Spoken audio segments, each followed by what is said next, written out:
Okay, welcome to part 4, I think it is, of this video tutorial on the 2009 paper, sorry, of 90700.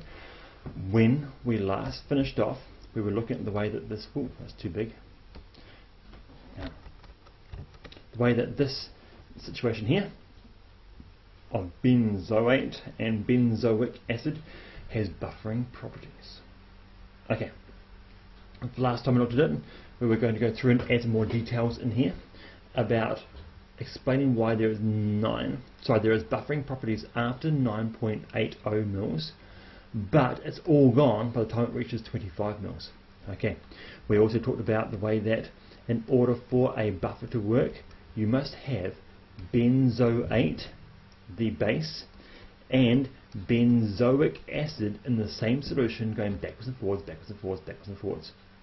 Okay, in this situation here, when we had benzoic acid as the only thing there at the beginning, but when we added the sodium hydroxide to it, it turned some of the benzoic acid into benzoate.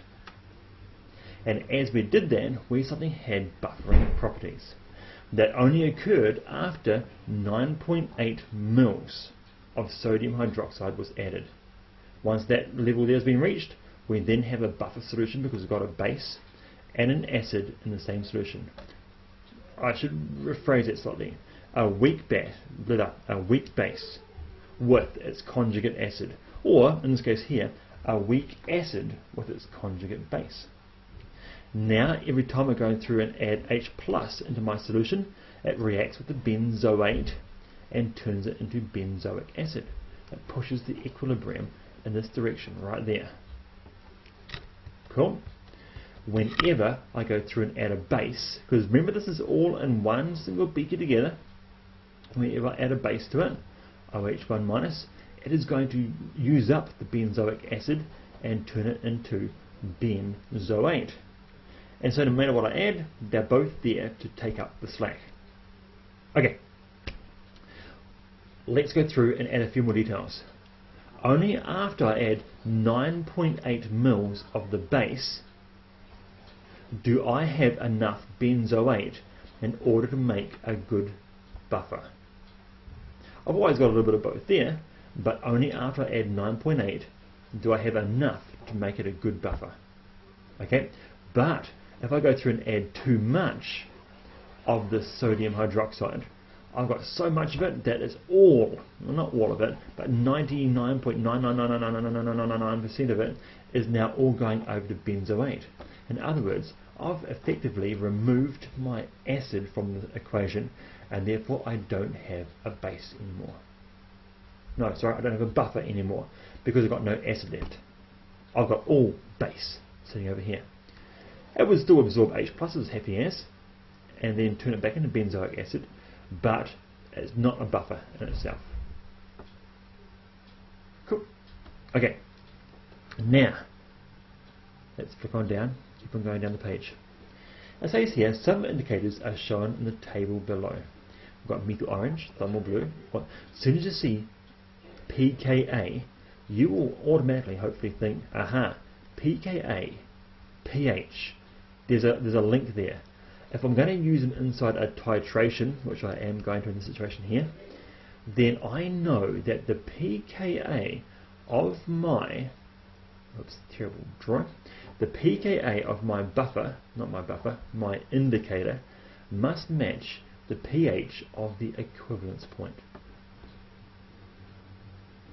in my titration. Okay, so for example, if that equivalence point there was 3.5, then I would have to go through and find an indicator with a pH of about 3.5. In the situation, that one there is as close as I'm going to get out of those three choices. Right, so let's go through and read the rest of the question. Discuss the suitability of using these indicators for this titration. You should include the identification of the best one. Cool. You should consider how indicators are chosen. So how do you choose them? And last of all, the consequences of choosing an unsuitable indicator. Right. I don't have enough information just here to actually answer that, because I don't know what the pH is there of that equivalence point. Is there anything further up here? Not on that question. Oh, look at this. Let's go through and delete some of that hideous stuff. Here's my perfect little graph. I think I can use a little ruler thing here. Yes, I can. Excellent. And I'm bringing it straight across to there. So as you can see, my pH, oops, that's a little bit too high. I think it should be down a little bit further. Is just over 8. Okay, 8 on this little scale thing here. Okay, so in this situation, we need to go through and... Is my ruler still on? No, it's not. Excellent. I say identification of suitable indicator. 8.9 is about as close as I'm going to get. So thymol blue is the best indicator, blah blah blah blah blah. Is the most suitable one for this certain titration. I could use phenolphthalein as well. It still works, because I'm sure that the equivalence point at 9.3 is still there. Yeah, maybe. Okay, but definitely thymol blue is the best one. Okay, so I've also got to tell the examiner why I chose it. And so I'll go through and describe the way that that the equivalence point on a titration curve is where it's going almost vertical. Okay, I need to pick an indicator that is at that pH range. Okay, whose pKa is at that pH range. Okay, and I then would want to go say why. Okay, why have I chosen that one there? Oops. Why have I chosen that one there for this particular experiment? Well, because titration is all about, as you increase your volume, because that's volume down the bottom of the stuff I'm adding, we want to have as little volume as possible changing with my massive mega pH change.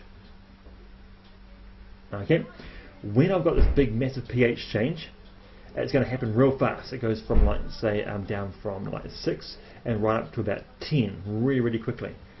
So all I need to add is a few drops from my titration, and the volume changes only a little bit, but my pH changes a lot, making the end point of my titration, the equivalence point that I reached, really, really obvious. It might go from an orange to a blue very fast. Otherwise, it was down here, and my pH range was like, my pKa was down that level, I'd have to add, excuse me, lots and lots and lots and lots and lots and lots and lots of volume, and my colour would change very slowly over that point. So I wouldn't know very, very clearly exactly when that's happening. Okay, let's move on down. The following table lists some properties of aqueous solutions of sodium hydroxide, methylamine, and methyl ammonium chloride. Okay, so pause a second. Okay, so here we have 3 different solutions. These two here are going to be bases. You can tell because they're above 7 on the pH scale. That one there is going to be an acid. So in the bases, and acids are better than others. This one here is a very, very good base. This one here is a weak base. This one here is a weak acid. Okay, but there's some other clues there too. High conductivities. Remember, conductivity is talking about the ion content. Okay, high conductivity, high ion, ION content. Right, so here goes. Let's go through and write some equations down. The solutions above are prepared by adding the compounds to water. Okay, so let's pick up blue for base. I've got sodium hydroxide being added to water. Now normally what you do is you go plus water in here, but in this situation here we don't really need it, because our ionic substance breaks up very, very nicely into just those guys. I'm going to put some little aqueuses down there so you know that they are dissolved, and this is a solid over here, so it's solid. Cool.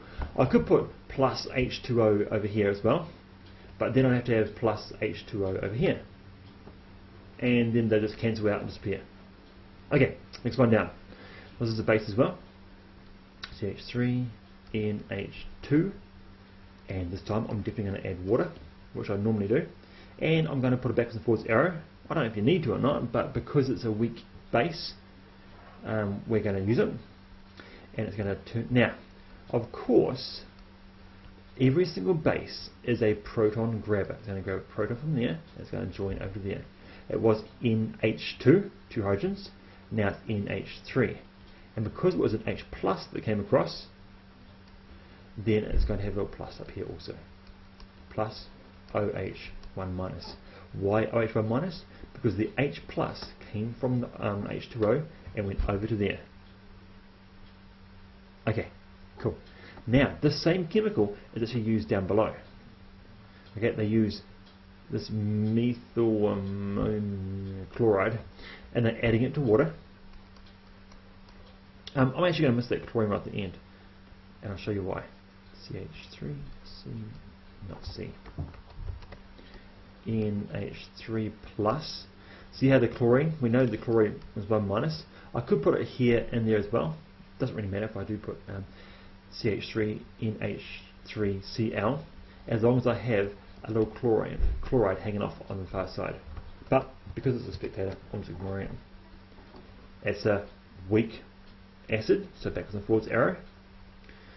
CH3, NH2. Notice the H plus has popped off, and now it's going to be joined onto the water. Done. Okay. That's my little equations. As I said, could have had a Cl inside here and a Cl1 minus hanging off over there as well. Justify the differences in the pH and the conductivity of the 3 solutions. Okay, here goes. This one here is lots of ions. Okay, tons and tons of ions. This one here has got lots of ions too. Okay, this one here doesn't have very many. That's talking about conductivity. Tick. Why doesn't this have many ions? This middle one? Well, because this one here mostly stays in this non-ionic situation. So it mostly stays on the side over here. And a little bit of it breaks up into ionic substances. But notice, this one here, this is all ions. That's not. And this is ions over here too. So in other words, what we're saying here is it mostly stays over here in this state.